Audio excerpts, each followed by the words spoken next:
Good morning बच्चों। आज हम हिंदी में गद्य खंड का पहला पाठ, जिसके लेखक प्रेमचंद हैं, पाठ का नाम बड़े भाई साहब है। बड़े भाई साहब आप जानते हैं, आपसे बड़ा भाई जो है वो आपसे बड़े भाई साहब कहलाते हैं। तो इस पाठ में सबसे पहले प्रेमचंद जी के बारे में हम पढ़े। 31 जुलाई 1880 को बनारस के करीब लहमी गांव में जन्मे धनपत राय ने उर्दू के नवाब राय और हिंदी में प्रेमचंद नाम से लेखन कार्य किया। प्रेमचंद का वास्तविक नाम उर्दू में तो है नवाब राय और हिंदी में है प्रेमचंद, और इनका वास्तविक नाम है धनपत राय प्रेमचंद।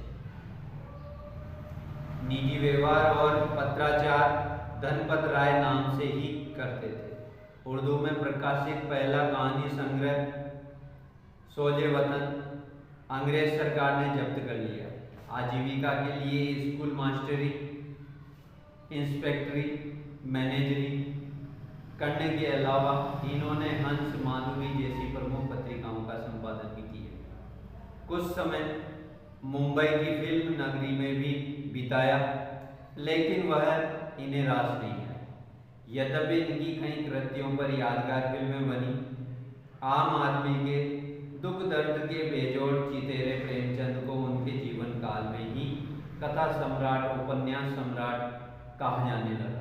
उन्होंने हिंदी कथा लेखन की परिपाटी पूरी तरह बदल डाली। उनकी रचनाओं में उन्होंने उन लोगों को प्रमुख पात्र बनाकर साहित्य में जगह दी जिन्हें जीवन और जगत में केवल प्रताड़ना और लांछन ही मिलते थे। 8 अक्टूबर 1936 में उनका देहावसान हुआ। प्रेमचंद ने जितनी भी कहानियां लिखी वे सब मानसरोवर शीर्षक के 8 खंडों में प्रकाशित। उनके प्रमुख उपन्यास गोदान गबन, प्रेमाश्रम, सेवा सदन, निर्मला, कर्मभूमि, रंगभूमि, कायाकल्प, प्रतिज्ञा और मंगलसूत्र, जो कि अपूर्ण उपन्यास बताया जाता है। अब बेटा जो हम बड़े भाई साहब पाठ पढ़ेंगे उसकी भूमिका क्या है वो देखें आप। अभी तुम छोटे हो इसलिए इस काम में हाथ मत डालो। ये बात बड़े भाई साहब कहते हैं छोटे भाई साहब। ये सुनते ही कई बार बच्चों के मन में आता है, काश हम बड़े होते तो हमें यूं न टोकता कोई। लेकिन इस भुलावे में न रहिएगा, क्योंकि बड़े होने से कुछ भी करने का अधिकार नहीं मिल जाता। घर में बड़े को कई बार तो उन कामों में शामिल होने से भी अपने को रोकना पड़ता है जो उसी उम्र के हैं, और लड़के बेधड़क करते रहते हैं। जानते हो क्यों? क्योंकि वे लड़के अपने घर के किसी से बड़े नहीं होते। प्रस्तुत पाठ में भी एक बड़े भाई साहब हैं जो हैं तो छोटे ही, लेकिन घर में उनसे छोटा एक भाई और है। उससे उम्र में केवल कुछ साल बड़ा होने के कारण उनसे बड़ी बड़ी अपेक्षाएं की जाती है। बड़ा होने के नाते वो दुख भी यही चाहते और कोशिश करते हैं कि वो जो कुछ भी करें वो छोटे भाई के लिए एक मिसाल का काम करें। इस आदर्श स्थिति को बनाए रखने के फेर में बड़े भाई साहब का बचपना तिरोहित हो जाता है। अब पाठ की शुरुआत होती है बेटा, ध्यान दें। बड़ा ही पाठ रोचक है और इस पाठ में जो मिसाल दी गई है उसे आप अच्छे से सीखें और छोटे से भी कुछ सीखें। बड़े से तो सीखना ही है, साथ ही साथ छोटे से भी सीखें। पाठ का नाम है बड़े भाई साहब। मेरे लेखक क्या कहता है? मेरे बड़े भाई साहब मुझसे 5 साल बड़े, लेकिन केवल 3 दर्जे आगे। उन्होंने भी उसी उम्र में पढ़ना शुरू किया जब मैंने शुरू किया, लेकिन तामिल जैसे महत्व के मामले में वह जल्दबाजी से काम लेना पसंद न करते थे। इस भवन की बुनियाद खूब मजबूत डालना चाहते थे जिस पर आलीशान महल बन सके। 1 साल का काम 2 साल में करते, कभी कभी 3 साल भी लग जाते। बुनियाद ही पुख्ता न हो तो मकान कैसे पाएगा। लेखक क्या कहता है कि भैया मेरे भाई साहब है ना, इतने महान हैं कि वो जो भी कार्य करते थे ना, कम से कम उसमें 2-3 साल तो लगा ही देते थे। जिस तरीके से मकान मजबूत करने के लिए उसकी नींव रखनी जरूरी होती है, उसी तरीके से कोई भी कार्य करने के लिए मेरे भाई साहब को लगभग 2-3 वर्ष तो लग ही जाएगा। मैं छोटा था, वो बड़े थे। मेरी उम्र 9 साल की थी, वो 14 साल की। उन्हें मेरी तबीयत और निगरानी का पूरा और जन्म सिद्ध था। वो मेरी शालीनता इसी में थी कि उनके हुक्म को कानून समझ। वो स्वभाव में बड़े अध्ययनशील थे, हरदम किताब खोले बैठे रहते थे और शायद दिमाग को आराम देने के लिए कभी कॉपी पर किताब के हाशियों पर चिड़ियों, कुत्तों, बिल्लियों की तस्वीरें बनाया करते थे। कभी कभी एक ही नाम या शब्द या वाक्य 10-20 बार लिख डालते। कभी एक शेर को बार बार सुंदर अक्षरों में नकल करते, कभी ऐसी शब्द रचना करते जिसमें न कोई अर्थ होता न कोई सामंजस्य। मसलन एक बार उनकी कॉपी पर मैंने यह इबारत देखी, स्पेशल अमीना, भाइयों, दरअसल भाई, राधे श्याम, श्री युद्ध राधे श्याम। 1 घंटे तक इसके बाद एक आदमी का चेहरा बना हुआ था। मैंने बहुत चेष्टा की कि इस पहेली का कोई अर्थ निकालूं, लेकिन असफल रहा और उनसे पूछने का साहस न हुआ। वह 9वीं जमात में थे, मैं 5वीं। लेखक जो है वो 5वीं क्लास में पढ़ता था और उसके भाई साहब 9वीं क्लास में पढ़ते थे।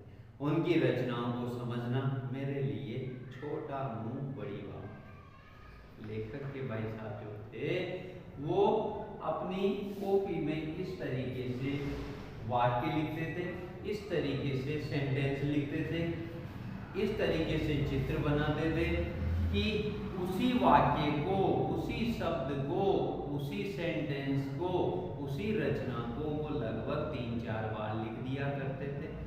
तो ये एक बार लेखक ने उनकी कॉपी उठा करके देख ली तो लेखक को कुछ पल्ले नहीं पड़ा कि भाई साहब इस तरीके से पढ़ाई करते हैं क्या, जबकि वो तो मुझसे बड़े और 9वीं कक्षा में। तो लेखक जो है इस बात को समझने में असफल रहता है। आगे देखें। मेरा जी पढ़ने में बिल्कुल न लगता था। 1 घंटा भी किताब लेकर बैठना पहाड़ था।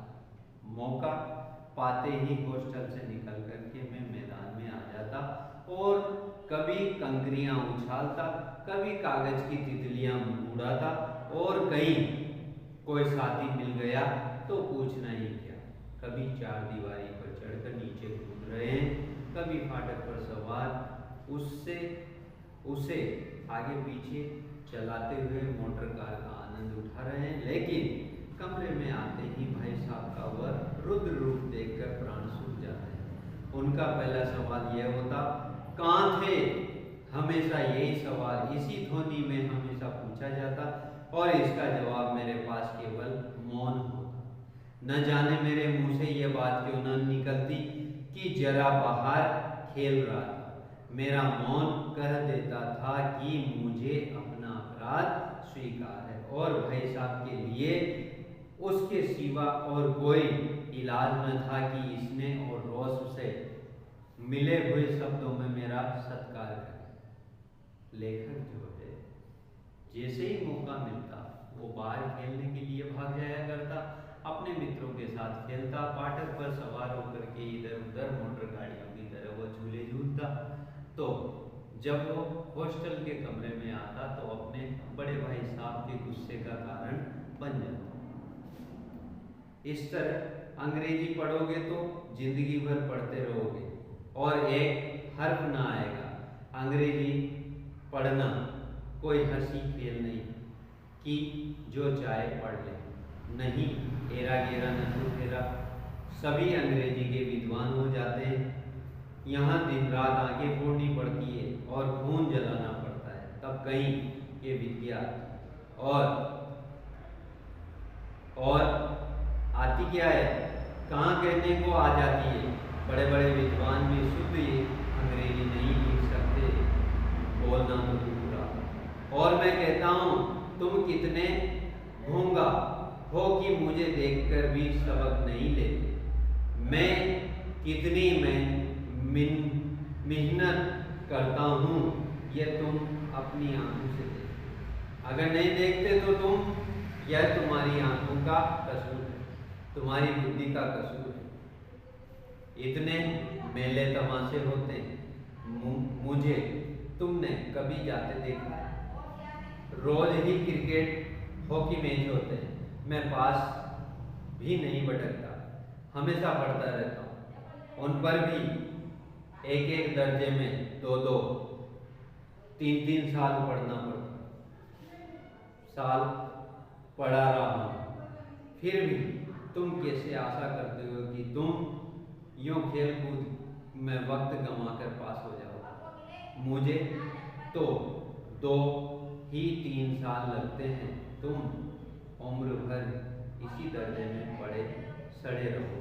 अगर तुम्हें इस तरह उम्र गंवानी है तो बेहतर है घर चले जाओ और मजे से गुल्ली डंडा खेलो। दादा की गाड़ी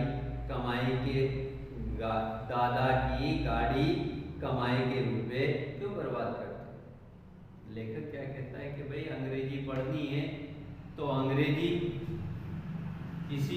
हर किसी व्यक्ति के बस की बात नहीं है, उसे पढ़ने के लिए दिन रात एक करना पड़ता है। लेखक को समझा रहा है उसका बड़ा भाई कि भैया मुझे 1-2 साल तो हर कक्षा में हो जाते हैं, तुम तो फिर भी छोटी कक्षा में हो, तुम तो और ज़्यादा समय लो। तो इस वजह से जो भी पढ़ो सही तरीके से पढ़ो। कम से कम मैं जो नसीहत देता हूँ उस नसीहत के अनुसार तुम पढ़ते रहो। मैं ये लताड़ सुनकर आंसू बहाने लगा। जवाब ही क्या था, अपराध तो मैंने किया, लताड़ कौन सा है?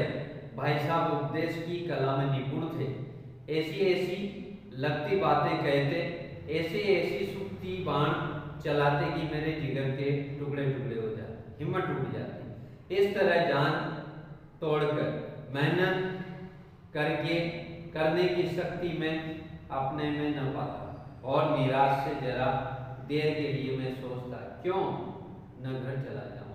जो काम मेरे बूते के बाहर है उसमें हाथ डालकर क्यों अपनी जिंदगी खराब करूं। मुझे अपना मूर्ख रहना मंजूर था, लेकिन उतनी मेहनत से मुझे जो चक्कर आ जाता, लेकिन घंटे 2 घंटे के बाद निराशा के बादल फट जाते और मैं इरादा करता कि आगे से खूब जी लगाकर पढ़ूंगा। चटपट एक टाइम टेबल बना डाला, बिना पहले से नक्शा बनाए कोई स्कीम तैयार किए काम कैसे शुरू करूं। टाइम टेबल में खेल कूद की मत बिल्कुल उड़ जाती। प्रातःकाल 6 बजे उठना, हाथ मुंह धोना, नाश्ता करना, पढ़ने कौन बैठ जाना। 6 से 8 तक अंग्रेजी, 8 से 9 तक हिसाब, 9 से 9:30 तक इतिहास, फिर भोजन और स्कूल। 3:30 बजे स्कूल से वापस होकर आधा घंटा आराम, 4 से 5 तक भूगोल, 5 से 6 तक ग्रामर, आधा घंटा हॉस्टल के सामने ही टहलना, 6:30 से 7 तक अंग्रेजी कंपोजिशन, फिर भोजन करके 8 से 9 तक अनुवाद, 9 से 10 तक हिंदी, 10 से 11 तक विविध विषय, फिर विश्राम। मगर टाइम टेबल बना लेना एक बात है, उस पर अमल करना दूसरी बात। टाइम टेबल तो हर कोई बना लेता है, बना करके रख दो, पर यदि आप उसे फॉलो ही नहीं करेंगे तो टाइम टेबल क्या काम करेगा? नहीं। उस पर अमल करना दूसरी बात। पहले ही दिन उसकी अवहेलना शुरू हो जाती है। मैदान की तरफ वह हरियाली, हवा के हल्के हल्के झोंके, फुटबॉल की वह उछल कूद, कबड्डी के वह दाव भार, वॉलीबॉल की वह तेजी और फुर्ती मुझे अज्ञात और अनिवार्य रूप से खींच ले जाती है और वहां जाते ही मैं सब कुछ भूल जाता हूँ। वह जानलेवा टाइम टेबल, वह आंख फोड़ पुस्तकें किसी की याद में रहती और भाई साहब की नसीहत और फजीहत का अवसर मिल जाता। मैं उनके साए से भागता, उनकी आंखों से दूर रहने की चेष्टा करता, कमरे में इस तरह दबे पाँव आता कि उन्हें खबर न होती। उनकी नजर मेरी ओर उठी और मेरे प्राण निकले। हमेशा सिर पर एक नंगी तलवार सी लटकी मालूम होती, फिर भी जैसे मौत और विपत्ति के बीच भी आदमी मोह और माया के बंधन में जकड़ा रहता है। मैं फटकार और घुड़कियां खाकर भी खेल कूद का तिरस्कार न कर सकता। लेखक जो है वो उसके बड़े भाई साहब की आज्ञा की अवहेलना करते हुए खेल कूद में बड़े इंटरेस्टेड रहते थे, बड़े ही रोचक पूर्ण तरीके से खेल में दिलचस्पी रखते थे। इस कारण से लेखक जो है अपने बड़े भाई साहब की हर बात को जहर के घूंट के माफिक पी लिया करते थे। बेटा अब आगे का भाग कल पढ़ेंगे अपन, मतलब नेक्स्ट टर्म में पढ़ेंगे, ठीक है? आप इसे अच्छे से पढ़ें, घर पे जाकर के पढ़ें, ठीक है?